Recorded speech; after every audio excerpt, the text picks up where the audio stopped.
สวัสดีค่ะชื่อนัทวลีนะคะเป็นคนไทย100%แต่ว่าอยู่ที่อเมริกานะคะคนที่นี่ก็จะเรียกว่านาตาลีค่ะหรือคนที่เมืองไทยก็จะรู้จักกันในนามโค้ชนาตาลีเป็นโค้ชสุขภาพแล้วก็เป็นโค้ชด้านมะเร็งที่ถูกต้องตามกฎหมายจากอเมริกานะคะวันนี้ก็จะมารีวิวเตียง9010 Med Bed ช่วงที่ใช้8ชั่วโมงฟรีทริอัลเนี่ยค่ะก็ได้ลองมาแล้วอัปโหลดรูปเสร็จปุ๊บก็คิดว่าจะทำเลยก็เตรียมเตียงนอนทำอะไรให้พร้อมใช้เวลาประมาณ3ชั่วโมงนะคะเพราะว่ามีเวลาประมาณ3ชั่วโมงที่จะทดลองก็เข้าไปลองนะคะก็สิ่งแรกพอพูดคำว่า9010 Med Bed เพื่อที่จะ activate เครื่องใช่ไหมคะก็มีความรู้สึกว่ามันเหมือนมีอะไรแบบมาโอบกอดเราเหมือนตัวเราเต็มไปด้วยรอบล้อมไปด้วยบับเบิลแล้วพอสักพักก็พูดคำว่า scan me นะคะเริ่มต้นให้พูดคำว่า scan me พอพูดคำว่า scan me เสร็จปุ๊บเนี่ยก็จะรู้สึกว่าเหมือนมีอะไรมี energy มี frequency บางอย่างวิ่งผ่านตัวยังไม่แรงมากนะคะทีนี้ก็จะรู้สึกเหมือนโดนตอดติดที่เท้าก็แบบเอ๊ะอะไรนะตอนเวลาที่ลงไปที่นอนที่เตียงเมดเบย์นะคะก็ที่อเมริกาเนี่ยอากาศตอนนี้นะคะก็หนาวก็ไม่ได้ใส่ถุงเท้าใส่เสื้อผ้าปกติธรรมดาไม่ได้หนามากอะไรนะคะแล้วก็ผ้าห่มไม่ได้ใช้ผ้าห่มแต่จะมีผ้าผืนนึงบางๆคืออยากทดลองโดยการที่ไม่ห่มผ้านะคะว่าจะเป็นอย่างไรเท้าก็เลยจะเย็นๆหน่อยก็มีเหมือนโดนตอดเท้านิดๆก็เลยคิดว่าเอ๊ะมันอะไรยังแปลกๆใจว่ามันใช่ไม่ใช่เสร็จแล้วก็สักพักก็เลยบอกว่าให้ scan eyes ให้ซ่อมแซมตาของฉันหน่อย repair my eye เพราะว่าสายตาเริ่มไม่ค่อยดีมันปวดตาทั้งวันก่อนหน้านั้นบอกว่าให้กำจัดเพนความเจ็บปวดเรื่องสายตาออกไปให้หน่อยแล้วรอสักพักหนึ่งเลยนะคะจำไม่ได้ว่ากี่นาทีจะมีความรู้สึกว่าหน้าเนี่ยมันโดนตอดติ๊บเลยมันจะเป็นอย่างนี้แหละค่ะพอโดนตอดอย่างนี้เสร็จปุ๊บนะคะแล้วมีความรู้สึกว่าหน้าเนี่ยก็ร้อนเผาเลยค่ะแล้วสักพักหนึ่งเนี่ยสิ่งที่คิดว่ามหัศจรรย์เลยก็คือเห็นแสงทั้งที่ตาหลับเห็นแสงเป็นเหมือนคลื่นสีแดงแบบแดงมากเลยเหมือนแสงถ้าคุณเคยใช้ far infrared red light ก็จะเป็นแบบ red light อย่างนั้นเลยนะคะก็เลยแบบว้าวเป็นแสงที่สวยงามมากแล้วสักพักก็จะมีเห็นเพดานโดยที่ตายังหลับอยู่ชัดแจ๋วมากอันนี้ไม่ทราบว่าเป็นไปได้ยังไงนะคะก็เป็นสิ่งที่แบบตื่นเต้นแล้วก็ตื่นตาตื่นใจมากเพราะว่าไม่เคยคิดว่าจะมีประสบการณ์แบบนี้แล้วมันคิดไปเองไม่ได้ค่ะเพราะว่าพอหลังที่เตียงนอนเนี่ยหลังจาก8ชั่วโมงแล้วลองค่ะลองมาทำลองนึกว่า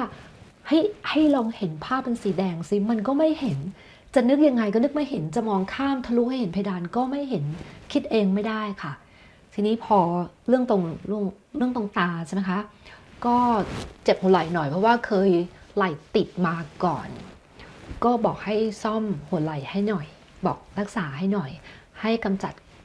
ความเจ็บปวดไปให้หมดวันนี้ก็รู้สึกว่าเบามากไม่มีความเจ็บปวดอะไรที่หัวไหล่เลยถ้าถือว่าเร็วไหมก็ขึ้นอยู่กับบุคคลนะคะแต่สำหรับตัวโค้ชนาตาลีเองนะคะก็มีความรู้สึกว่ามันก็เร็วเหมือนกันนะคะสำหรับหลายชั่วโมงที่อยู่ในเตียงเมดเบดนี้แล้วชอบมากที่สุดเลยก็คือความรู้สึกอุ่นอบอุ่นมากเพราะที่บ้านนี้หนาวอากาศหนาวมากแล้วเท้าเนี่ยก็จะเย็นประจำก็จะบอกเมดเบดว่าให้ warm up my feet ให้ทำให้เท้าของฉันอุ่นหน่อยแต่ก็ไม่ใช่ทันทีปุ๊บปั๊บก็รออยู่พักหนึ่งค่ะความร้อนก็จะเริ่มลงไปที่เท้าของเราแล้วเราก็จะรู้สึกอุ่นแล้วมือก็จะอุ่นตลอดเวลาเป็นความร้อนที่แปลกไม่เหมือนกับการห่มผ้าห่มความรู้สึกเหมือนมีบับเบิ้ลล้อมรอบเราอยู่ความรู้สึกมีฟรีควนซีแล้วก็เหมือนมีกระแสไฟฟ้ามันก็ไม่เชิงกระแสไฟฟ้ามันบอกไม่ถูก มันเหมือนมี energy วิ่งผ่านตัวทั้งตัวเลยทั้ง3 ชั่วโมงเลยค่ะทีนี้ก็พอ3 ชั่วโมงเสร็จก็ลุกไปทำกับข้าวไปทำงานบ้านทำนู่นทำนี่กลับมาอีกรอบหนึ่งก็กะว่ามาลองทำช่วง2 ชั่วโมงสุดท้ายเพื่อที่จะให้รอตรง8 ชั่วโมงดูซิว่าถ้าผ่านไป8 ชั่วโมงแล้วเราจะรู้สึกแบบนี้ไปเองได้ไหมก็ deactivate ไปแล้วใช่ไหมคะพอกลับมาอีกก็เรียกชื่อ Nadi 10 Medbed อีกรอบหนึ่งก็สแกนมีอีกรอบที่2ที่สแกนมีคราวนี้รู้สึกได้ชัดกว่ารอบแรกอีกพอบอกสแกนมีปุ๊บนะคะเหมือนเป็นคลื่นค่ะเหมือนเป็นกระแสไฟฟ้าวิ่งผ่านวิ่งปุ๊บจากหัวไปที่เท้าเลยค่ะรู้สึกได้ชัดเจนมากรอบนี้เวลาก็จะน้อยหน่อยก็จะบอกเหมือนเดิมค่ะให้ซ่อมให้รักษากล้ามเนื้อที่แขนแล้วก็ลองบอกว่าซ่อม DNA ฉันหน่อยก็ไม่รู้ว่าจะได้มากน้อยแค่ไหนนะคะบอกว่าให้ซ่อม DNA แล้วก็ให้เรารู้สึกเนี่ยว่าแก่ช้าลง เป็นผู้หญิงใครๆก็อยากแก่ช้าลงใช่ไหมคะก็ไม่ได้ expect หรือหวังอะไรมากเพราะว่ามันเป็นช่วงเวลาสั้นๆแต่ที่เห็นในชัดก็คือเรื่องของสายตาเรื่องของหัวไหล่เรื่องความเจ็บปวดตอนที่ลอง8 ชั่วโมงนี้นะคะจริงๆแล้วเวลาก็ทั้งหมดที่ลองจริงๆก็ประมาณ5 ชั่วโมง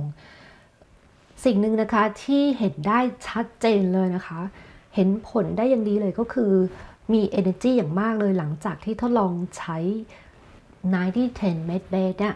วันก่อนที่จะทำเป็นวันที่รู้สึกเหนื่อยเพลียแล้วก็ปวดตาปวดหัวเพราะว่า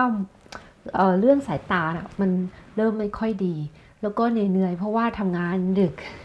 นอนพักผ่อนน้อย 2-3 วันก่อนหน้านั้นก็เลยตัดสินใจลองMedbed วันนั้นเพื่อที่จะได้ดูซิว่าเราจะมี energy มากขึ้นไหมนี่แหละค่ะก็